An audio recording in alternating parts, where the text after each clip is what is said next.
নমস্কার বন্ধুরা, আমার আরও একটি রান্নার ভিডিওতে আপনাদের সকলকে স্বাগত জানাই। আজকে আমি যে রেসিপিটা বানাবো সেটা সকলেরই পরিচিত এবং সকলেরই প্রিয় ডুমুরের কষা। তো আমি এইভাবে ডুমুরটা কেটে নিয়ে এটাকে সিদ্ধ করে নিয়েছি, খুব বেশি সিদ্ধ করব না। এইবার আমি একটি বলে ট্রান্সফার করে সেটাকে লবণ দিয়ে ভালো করে খালি হাতে চটকাবো, একদম যেন মিহি না হয়। এবার আমি একটা শিলনোড়ায় আদা, 3টে কাঁচা লঙ্কা, 2 চামচ জিরে, 1 চামচ ধনে নিয়ে আমি খুব ভালো করে মিহি করে বেটে নেব। আমি চেষ্টা করি সমস্ত মশলাই যাতে শিলনোড়ায় বাটা যায়, তার রান্নার খুব সুন্দর টেস্ট হয়।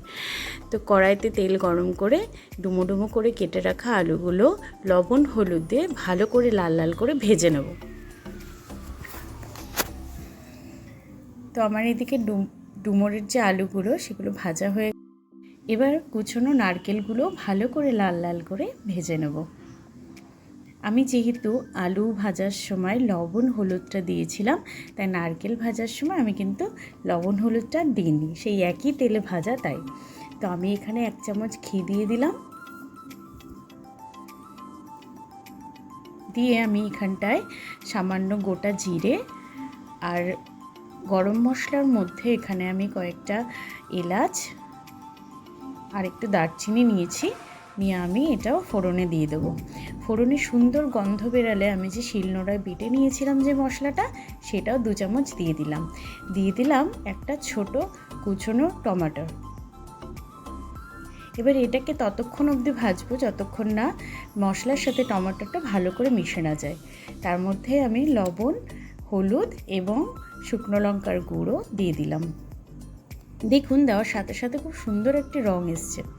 দিয়ে আমি এখানটায় যে আলুগুলো আর নারকেল কুচি ভেজে রেখেছিলাম সেগুলো এর মধ্যে দিয়ে দিলাম। এবার এই মশলার সাথে এগুলোকে ভালো করে কষিয়ে নেব।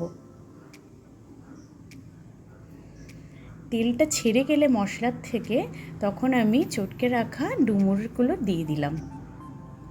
ডুমুরটা দিয়ে কিন্তু একদম সুন্দর করে কষাতে হবে অনেকক্ষণ ধরে লো ফ্লেমে, যাতে মশলার সাথে ডুমুরগুলো ভালো করে মিশে যায়।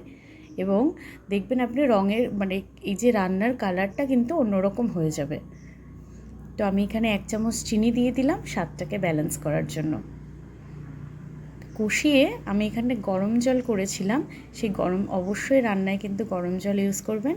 গরম জলটাও আমি দিয়ে দিলাম, দিয়ে আবার ভালো করে কষাবো। তো আমি এখানটায় গরম মশলা বেটে নেব, কয়েকটা এলাচ আর দারচিনি একদম সুন্দর মিহি করে বেটে নেব। তো বাটা মশলা আমি এখানটায় দিয়ে রান্নাটা আমার কমপ্লিট হয়ে গেল। এবার আমি সার্ভ করব। তো আজকের ব্লগটা আমি এখানেই শেষ করলাম। দেখা হবে নেক্সট রেসিপিতে। ততক্ষণ ভালো থাকবে।